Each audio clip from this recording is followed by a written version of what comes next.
And the question was, well, you know, if the grid is down and your system's still producing, I mean, that's great for the homeowner. They've got, you know, all their power still going. I would just want to make it real clear.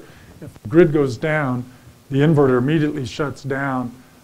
The house is down. You cannot use your solar power, even if it's a perfectly sunny day, when the grid is down. That's, again, to stop any chance of backfeeding the lines and protect linemen or anything else that's going on. There are some inverters now that will have one circuit that remains live, basically one plug. And I haven't seen that being used a lot, because what good does that do? You can plug in, I don't know, a light. The only way otherwise that you can get around that is you'd have to have your own battery bank and your own disconnecting means and everything else to run much like an independent backup generator might, or something like that. But I just want to make it real clear that when the power's out from the utility, the solar system's out completely also. There's no power to the customer when the system is down, or when the utility is down. But from the inverter back up to the panel, still live. That wiring's still alive. That's a good point. The system, the panels are, if the sun's out, they're producing energy, and that's an ongoing issue that I think we're going to talk about a little bit this afternoon. So I don't want to give away the farm on that one. So anyway, I just wanted to point that out. Then I'd like to take a couple minutes, see if there are any questions that you guys came up with or anything during that short break, and touch on those. So if you do, please speak up. I have a question about when you were talking about the tracker and improving the efficiency by 50%. That's a pretty large amount of efficiency. How did you arrive at 50%? So that's a rule of thumb, first of all. It's not an exact number. And that's only for a dual axis tracker, not a single axis tracker. So the way we arrive at that is basically through tests that have been done, where when you're tracking that sun, literally in both azimuth and altitude, from sunrise to sunset, that panel will produce 50% more power over that period of time than if it was just stationary at a due south orientation. So in other words, if in Texas you're at 5.5 hours of production, so with the tracking, you're saying that it increases that by almost 3 hours? Sort of. That 5.5 hours is an average, of course. That averages in all your cloudy days, all your, you know, everything. It doesn't count. You know, you've got some sun in the mornings, some sun in the afternoons. The sun's still out, but there's no real value in it because the sun angles are so low. So I wouldn't directly correlate the increased production to the number of hours per se, because it's not a direct relationship. But what it does do is the efficiency of that panel improves dramatically, because obviously when the panel's sitting like this, you've got the morning sun hitting at an angle, your efficiency is much lower than if it's like that. So it doesn't, you can't say that an hour of sunrise sun is the same of an hour of noon sun, even if it's oriented the same, just because of the atmospheric conditions at the lower sun angles. You don't have the same amount of power, if you will. But what you do find is that typically, again, it's about a 50% increase of power that you get out of the panels if you have the full dual axis tracker. So it's a big difference. But again, there's a lot of maintenance involved with that. What about the cost for it too? And so the upfront cost for the trackers is substantial when you compare it with just a fixed rack system. And I can't give you exact numbers because it depends, you know, the size and the number of panels and all that. But typically we find that we're looking at about an average of usually 2.5, 3 year payback on the additional cost of the tracking mechanisms in order to do that. So that's a pretty good payback, again, if you have the maintenance to keep that tracker running. And again, it's a matter of getting parts for that tracker 10 years down the road too, so. Just as an example, on my own home, I do have a dual axis tracker. And for the last 3 or 4 years, it's just fixed in place because I can't get parts for it anymore.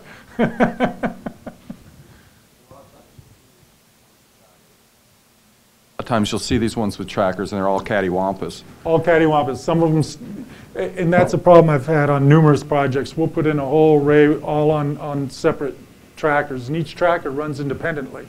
And they're never oriented exactly the same. And it drives me nuts, and it drives the customer nuts. It's like, why aren't they all angled exactly the same?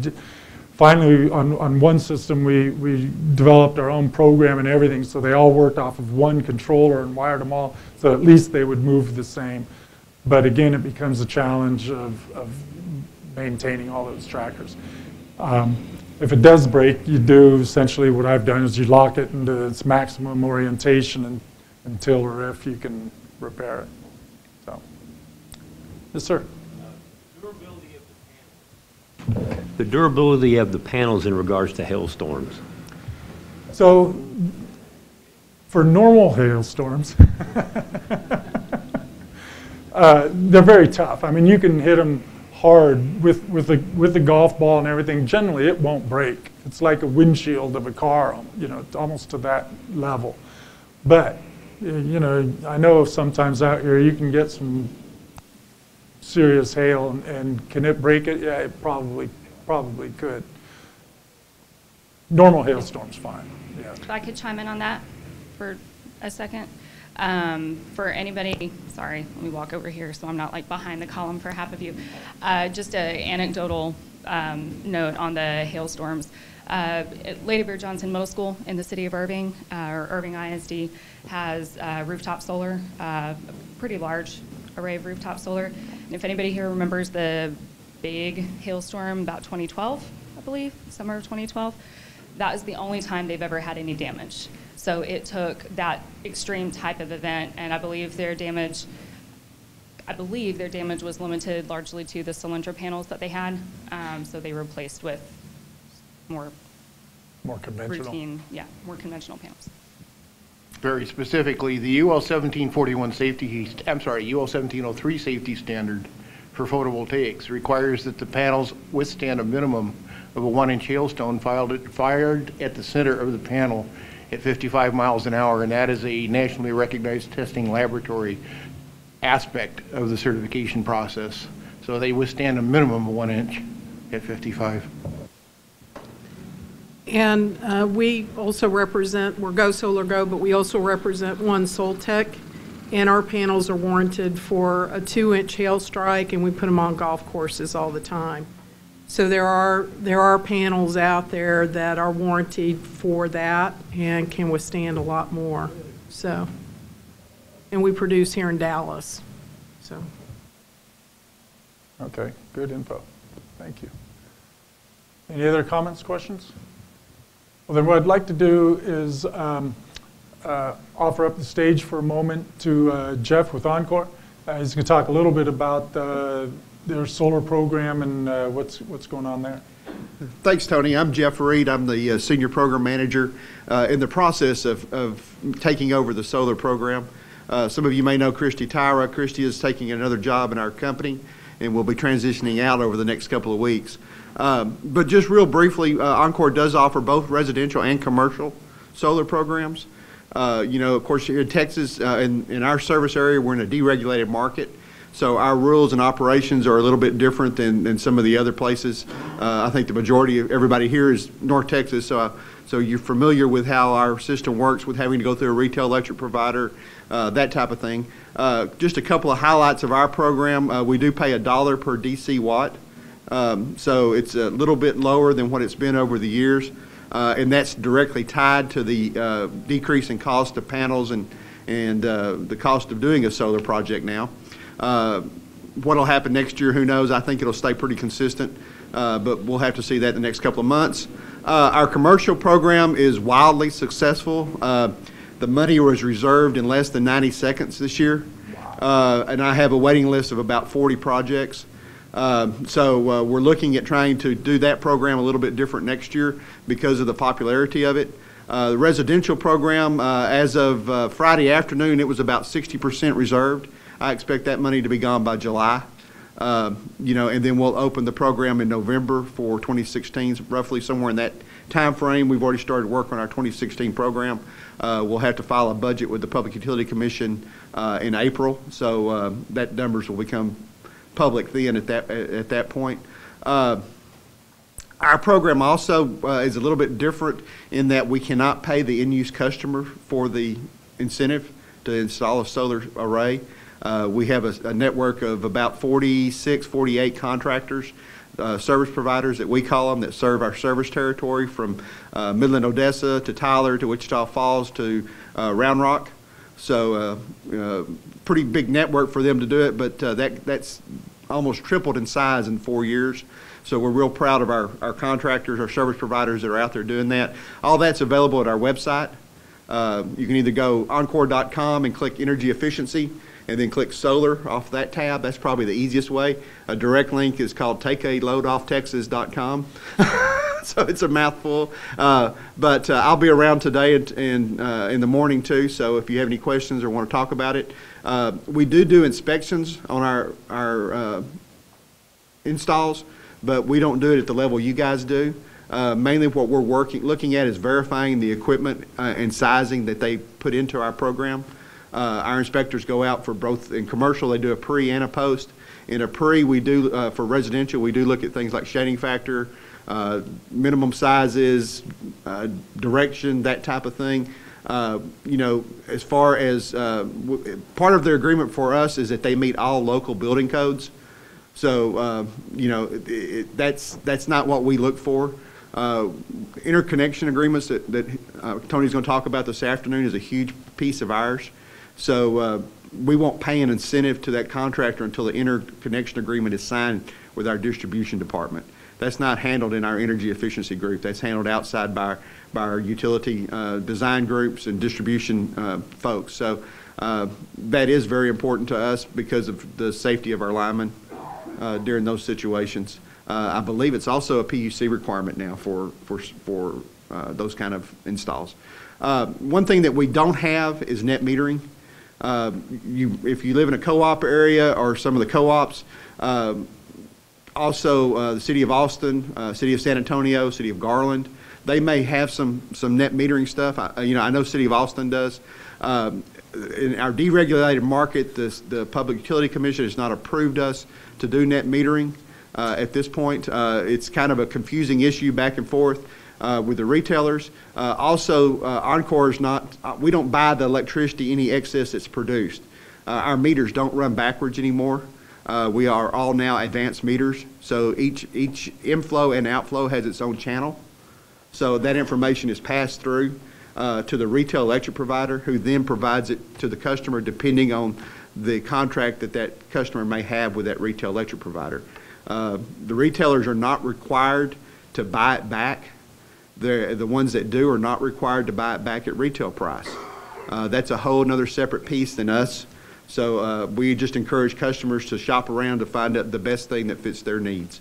There's a variety of different plans from different retailers. So, that's what we do. We measure it and we send it to the retailer, and then that relationship between the customer and the retailer is totally separate than what we do or what our impact is. We strictly pay an incentive based on the size of the unit that's installed at the site. Pretty simple program, but there's a lot of moving pieces. So encourage you to let me know. Go to our website, look at that. All of our information, emails and stuff are out there. So be glad to do anything we can do to help you. Thank you. So Jeff, quick question. You mentioned with the, what was it? On the net metering. Oh, no, on the shading. Yes, sir. You mentioned that you go out and analyze, shading and all that. Does that impact the size of the rebate depending on the size of the system? Yes, sir, it does. The contractor, the service provider, we require a shading study for all of our residential. And they just require that, they send that to us and then we evaluate it. It has to be greater than 90% on the shading. So if it passes that, then our inspectors are also looking at direction. Remember, our incentives are based on peak load. So it's really that summer. So, you know, a tracking array may not necessarily get a bigger incentive because the sun that it gets in the morning is not something that we look at. It's in that afternoon, those long hours that all of our energy efficiency programs are based on. And does your rebate, is it based on kilowatt hours or kilowatt size of the system? A little of both. Each size of the system has a deemed savings.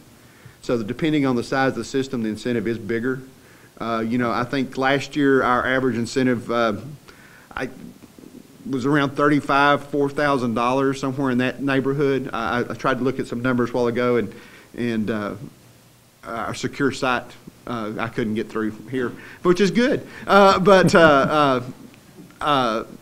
This year is probably going to be a little bit lower than that because we're seeing some smaller systems, but it does do that. We've got rules around what bigger percentage we can pay for cost. So we do get invoices and we track pricing, and that's how we base our incentives because all of our programs have to be cost effective based on public utility rules. Some of you may remember 3 or 4 years ago, some of the cities down south were paying pretty good size incentives. So they had huge solar programs. We couldn't do that because of the cost effective rules. You know, but over the years they've gone down, we've come up. And we've got a very robust market here in the Metroplex, and I think it's going to be growing. You know, the commercial, of course, is because a lot of companies now are really, that's part of their business plan, is looking at those options. And hopefully our incentive can encourage them to do that. On the residential side, it's really where it's, I mean, the limit is unlimited. You know, the growth is unlimited because there's so much opportunity out there. I do know, and we do understand about city codes, housing authorities, homeowners groups. You know, there's a lot of other pieces that go into that, and that's really not our concern at this point. You know, that's between the customer and that. We're looking at the arrays and the interconnection agreements. Okay. I've noticed, speaking of putting solar on homes and homeowners groups and stuff like that, some states have passed laws saying that homeowners groups can't restrict against installing solar. I don't know if that's occurred in Texas or not. Yes. Okay. It has. It was the 2011 legislative session. There was a law that Dan can speak to the intricacies of it better than I can, but homeowners associations do not have the ability to block you from installing a solar array within a neighborhood. And then how about sun rights? If you put in solar on your house and your neighbor plants trees? Texas does not have legislation necessarily addressing that. Okay. Okay. Lori covered it pretty well. It was HB 362, and it was passed as indicated back in 2011. In fact, it had so much support that it went through the Senate 31-0 and the State House by 143-3 with 2 nays and 1 abstention. So it was veto-proof in both chambers. Having said that, it still requires that a member, homeowner, in a homeowners association still must apply to their board or their architectural group or whoever's in charge of that aspect of such an installation. However, that said, they cannot be refused the installation. There are certain aesthetic considerations which happen to require that the PV either be a black or a white or a bronzish color on the frame, and guess what? Those are the only 3 colors manufactured pretty much. And then they cannot extend above the peak of a roof. Well, that's an aesthetic consideration, but it's also safety. And the only other teeth in that for the HOA is a 10% rule, which means that, let's say the homeowner's residence faces south. If the HOA says, well, we want you to put them over here on the east side of your home so that the solar panels aren't so visible, the state law references the National Renewable Energy Laboratory's website called PV Watts, which almost anybody can run with no training. And it says if the homeowner can show that his preferred direction will produce 10% or more energy then the HOA's preferred direction. Then the homeowner prevails in his choice of direction. If it's less than 10%, then the HOA prevails. And in most cases, of course, South is going to win every time. So that's what we do have. It's been in place now since 2011. And a lot of folks are still not aware that it even exists. Interesting. I haven't heard that PV watts twist yet on any system, so that's nice to hear. Okay. Yes. Go ahead. I don't know if that's working. Oh, now it is. About additional money being added to the commercial for this year. Will it open back up? That depends on the results of our other commercial programs. You know, last year, some of them were falling short, so we were able to move that money around. I will probably know by June or July whether that'll be the case this year. You know, all of our budgets went down this year because our budgets are based on a 5-year sliding growth scale. So all of our budgets went down this year, so commercial is tracking higher than they were last year. So I would say don't count on it. But I've been in the business long enough to never say never. But we should know by middle of summer because commercial projects need a longer lead time to get it worked. We do have them in the pipeline ready, but and we've just asked them to give us how much time they need to get started. But you know, that wait list is first come, first serve. So if I had $200,000 in the budget, but the next program is a $300,000 one, I can't jump somebody over them. So we'll just have to see how that works. I'm hopeful that we'll get some on the wait list because historically we do have them drop out for lots of reasons, budgeting, construction, can't get whatever. But you just don't know. I mean, there's some pretty big projects that are going to be completed this year. Great. Thank you. I have a question also for Jeff. How much, can you say how much money you had in the commercial incentive at the beginning of the year? Oh, sure. This year we had about $4 million. We had about 3.7 or so in residential. You know, last year's was a real big year for commercial. You know, but we had several reasons that went into that. I wish we could do that every year. But the savings numbers we get on solar is not as big as we do on some of the other things like air conditioning and lighting. So it has to be a balancing out to make sure it's cost effective. On the legislation, was it addressed just for homeowners associations, or did that reduce the ability for cities to make their own regulations in their zoning? That was HOAs only. Okay. Any other questions? I had a question about rebates. A couple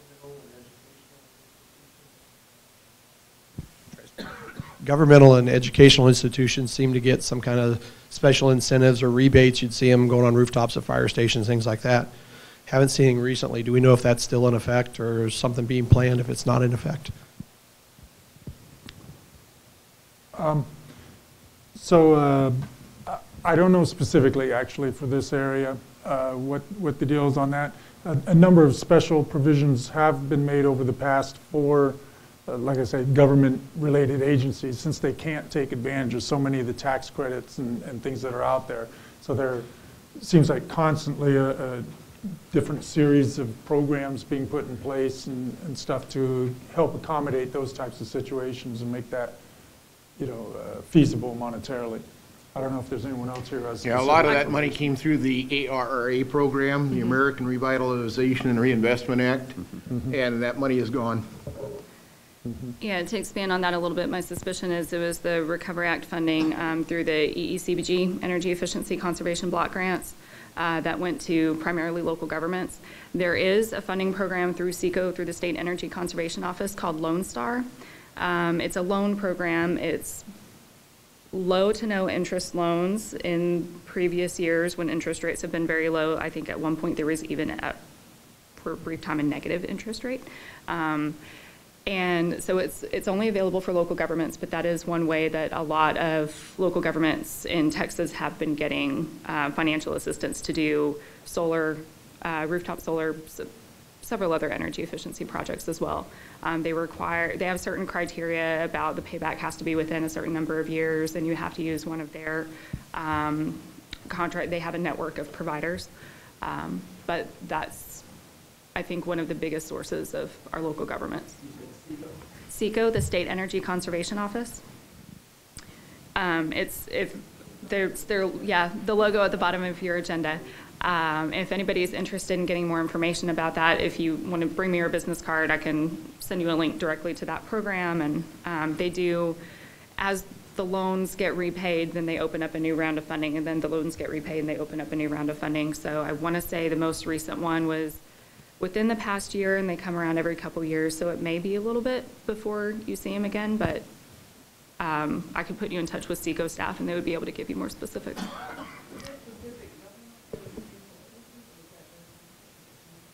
It's local governments, so municipalities, county, I believe counties as well, school districts, things like that. Yeah, there's the program through NCTCOG, but for commercial and industrial, there's also a package that was passed again by the Texas State Legislature, known by the acronym PACE, which stands for Property Assessed Clean Energy, and it authorized taxing authorities throughout the state to offer very low interest loans to businesses and industries within their community, and allowed them to increase the tax on the property until the loan was paid off. And typically we find those loans running in the 2.5%, 3% range. Well, if you look at the cost payback analysis today, you're going to find that in most cases, if it's done properly, the amount of energy generated for a typical commercial business and industry and so forth is just about equal to the payment, if you will, that goes out. And then this is a win-win because now it increases the value of the business by decreasing their utility consumption. It improves the value of the structure on which the equipment is mounted. It is no longer a lease. And for the taxing authority, it's also a revenue stream. If the building should happen to get sold during that period of time, then the continued payment inures to the structure, so that even the new owners who now inherit the benefit of the photovoltaic system are still then responsible for paying those taxes until the loan is cleared, at which time they drop back to the pre-loan revenue levels. On PACE, if you are a private sector representative and you think PACE is something that needs to be offered in this region, I would encourage you to contact the city in which you do business. If you are with the local government and you're hearing that this is something that a lot of businesses want, I would encourage you relay through your internal channels to your management that this is something that you would like to see, because there's a lot of desire for PACE, but it's one of those things that it's in the hands of our cities and our counties to create PACE districts. We did have a meeting here 3 weeks ago or so.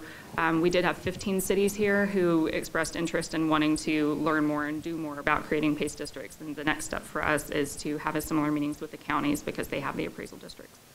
So. Thank you. So that's a big incentive for people. That seems to be the trigger where somebody's been sitting on the fence, they're thinking about it. I mean, you're shaking your head, you know. I don't know how you all formulate. I think you said $3.7 million on your residential rebates last year. How do you formulate that, and what can we do to up the ante on that from Encore? Because I think it'll make a huge difference in terms of people jumping on board, getting involved, and incorporating solar, particularly homeowners. Yes, ma'am. Well, all of our incentives are ratepayer funds, and that rate that we can collect it at is set by the Public Utility Commission. So all the funds that we have in incentives are ratepayer funds, which requires us to be cost effective. Solar is one of our most expensive programs to run because the KW and KWH savings are not as great as replacing lighting or air conditioning or things like that, or adding insulation to homes. You know, so it's, I won't say it's an uphill battle, but it becomes a question of economics as far as our budgets go and our reporting process. You know, a lot of the utilities in Texas do not even offer solar, because they see it as being a revenue loss, because we make our money off of the electricity that's sold and bought and flows through our meters and our pipes, our pipeline system, which is our wires. So, but our company believes in solar. You know, our budgets have gone up. You know, they do fluctuate a little bit, but it's based on the total picture of all of our programs. you know, we're very aware that our incentives are supposed to make that part. That's the whole piece. If somebody's already planning to do solar, we have some companies in our service area that's part of their business marketing plan. You know, when they say we're going to build this store and it's going to have solar on it, well, that's what our industry calls a free rider. And really, I'm not supposed to pay for that because my incentive had no piece in encouraging them to do solar. So on the homeowner side, it's a whole different situation because there's very few free riders in that situation. You know, I believe that our budgets will go up next year. You know, it's hard to do, and I don't know that it really has any outside influences that can do that besides the state raising our mandated goals. So we couldn't put the squeeze on the PUC? Or? Oh, yes, ma'am, sure. I mean, that's anybody's right to talk to the legislature and the I mean, would that be the directive? You yes, get ma'am. it from PUC? Yes, ma'am. Okay. Texas does not, we don't have a renewable goal. It all lumps into energy efficiency. Some of the other states do have renewable goals that are separate, where solar and wind and battery and those kind of things go into play. All of ours are rolled into one budget. You know, those numbers have gone up. You know, the amount of KW that we've saved since the market has been deregulated is amazing. You know, it's 600,000 or 700,000 cars taken off the road. You know, several different power plants that have been saved because of our energy efficiency. You know, we like to say that we're mandated by the state to do it, but we believe that we would do it anyway because we do see that work. But adding insulation to a home, weather stripping and caulking, all those things are so much more cost effective and have such a more benefit than putting a solar array on your house. So that's one of the And best. I want you to know that our group does encourage that. Yeah. And we also, in our tours and in our programs and everything, we always ask, did you change the light bulbs to LED? Did you insulate? You know, because people want to go the big guns with the solar and all Yes, that ma'am. first, which is great, but we do encourage that as well. Right, yeah, So it's really sad when you go out to do an inspection and you see this nice new solar array on someone's home and there's no insulation in the attic. That's right. You know, it's really kind of disheartening because solar's cool. I mean, solar's pretty neat looking. You know, it is, but we do encourage a full house energy efficiency thing. Thank you. And we'll put the squeeze on the PUC. Thanks. Exactly. Thanks, Jeff. And I think you make a great point. Yeah, it's a great point. So building efficiency has always got to be the first steps you take before you do the solar. The dollars saved there are so much bigger than what you can do just with solar. It makes no sense to put solar on an inefficient building. I have a question. The budget for TXU comes from the ratepayer, right? Well, sir, not TXU. Encore. or whatever. Yes, sir. Yes, sir. Every time you pay your bill, electric bill, they charge something. Yes, sir. And that money, you keep saying budgeted, so it's fixed. It depends how much you made out of that program, right? No, sir, not out of that program. But yes, sir, but you're right. Every consumer's bill, and it depends on the retailer. Some of them break it out, and it's called the Energy Efficiency Cost Recovery Factor. And it's I'm trying to remember what it is. It's 0.2 of a cent per dollar per KW billed or something, KWH billed. You know, it's a very small part of that consumer's bill. But yes, sir, it rolls all into that, and then our budget dollars that we can spend come out of that. But that's based on a 5-year sliding growth rate of what our goals are. Then we do have the leeway to put in commercial and residential to see how much those budgets go. But you've got to remember, we've got about 10 programs, 10, 12 programs. So we have to budget those out between all those programs. And the ones that get us the most cost benefits are the ones that get the biggest dollars.